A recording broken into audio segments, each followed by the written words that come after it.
66 million साल पहले mount Everest जितना बड़ा एक विशाल क्षुद्र ग्रह पृथ्वी की ओर तेजी से बढ़ रहा था, एक विनाशकारी टक्कर की ओर।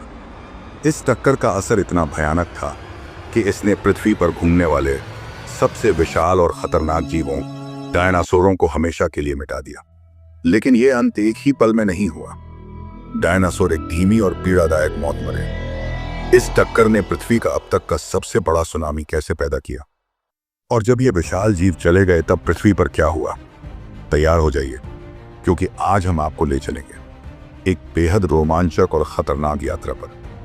जिस क्षुद्र ग्रह ने डायनासोरों का अंत किया वो लगभग 10 किलोमीटर चौड़ा था, यानी 6 मील, और इसकी गति थी 10 से 30 किलोमीटर प्रति सेकंड, यानी इतनी तेज कि आप कल्पना भी नहीं कर सकते।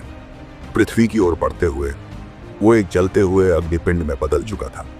हवा उसके सामने इतनी तेजी से दब रही थी कि तापमान सूरज की सतह जितना गर्म हो गया, और जैसे ही वह पृथ्वी के वायुमंडल में प्रवेश करता है, सिर्फ कुछ सेकंड में ही वह धरती से टकराकर जीवन की दिशा हमेशा के लिए बदल देता है।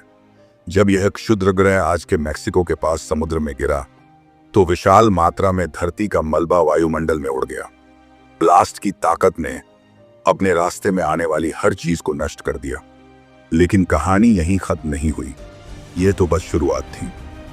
66 मिलियन साल पहले पृथ्वी ने विनाश झेला। इस टक्कर के बाद धरती के टुकड़े वायुमंडल में उड़ गए। कुछ मिनटों बाद गर्म पत्थर और शीशे के टुकड़े धरती पर बारिश की तरह गिरे। इनके रासायनिक प्रभाव से एसिड रेन शुरू हुई, जो सालों तक चली। धरती जल रही थी। इस टक्कर से लगी आग महाद्वीपों में फैल गई, हर जीवन को धीरे धीरे खत्म करती चली गई। फिर आई असली तबाही। इस टक्कर से इतनी ऊर्जा निकली कि उसने पूरे ग्रह में भूकंपीय तरंगें फैला दी, और तब आया मेगा सुनामी। एक 10 मीटर 33 फीट ऊंची पानी की दीवार समुद्रों में दौड़ पड़ी। यह कोई साधारण सुनामी नहीं थी, यह आज की तुलना में 30,000 गुना ज्यादा शक्तिशाली थी। उत्तर अटलांटिक और दक्षिण प्रशांत के तट पूरी तरह तबाह हो गए। अगर आप उस समय वहां होते तो शायद एक सेकंड भी जिंदा नहीं बचते। लेकिन कुछ डायनासोर सीधे प्रभाव क्षेत्र से दूर थे। वो तुरंत नहीं मरे, ना ही वो आग से जले, ना ही सुनामी में बह गए। लेकिन उनका अंत निश्चित था। जब धूल जमने लगी तब शुरू हुआ न्यूक्लियर विंटर जैसा एक दौर। हालांकि इसमें परमाणु बम नहीं थे, पर असर वैसा ही था। सूरज की रोशनी महीनों तक धरती तक नहीं पहुंची। पृथ्वी अंधेरी और बर्फीली हो गई। तापमान तेजी से गिरा। आग ने भारी मात्रा में ग्रीन हाउस गैसें छोड़ दी, जिससे जलवायु पूरी तरह बदल गई। पौधे प्रकाश संश्लेषण नहीं कर पाए और मुरझाकर मरने लगे। खाद्य श्रृंखला टूट गई। बचे हुए जीव भी धीरे धीरे भूख से मरने लगे। एसिड रेन ने समुद्रों को इतना अम्लीय बना दिया कि समुद्री जीवन भी खत्म हो गया। इस पूरी त्रासदी में पृथ्वी की 75% प्रजातियां विलुप्त हो गईं।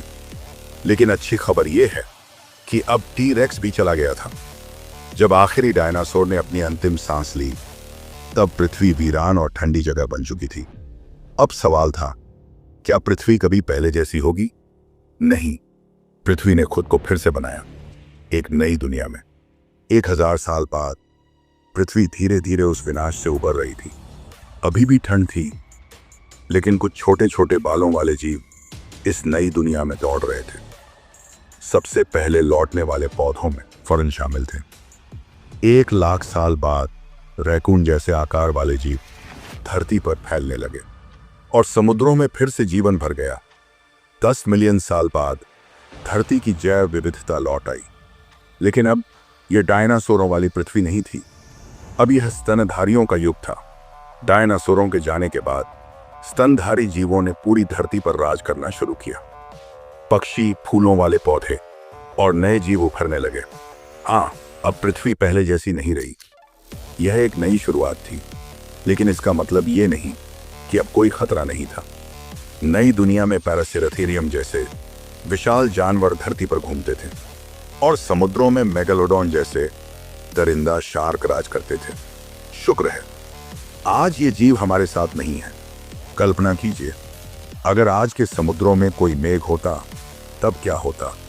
आज डायनासोर नहीं है, लेकिन हमारी पृथ्वी अब भी संकट में है।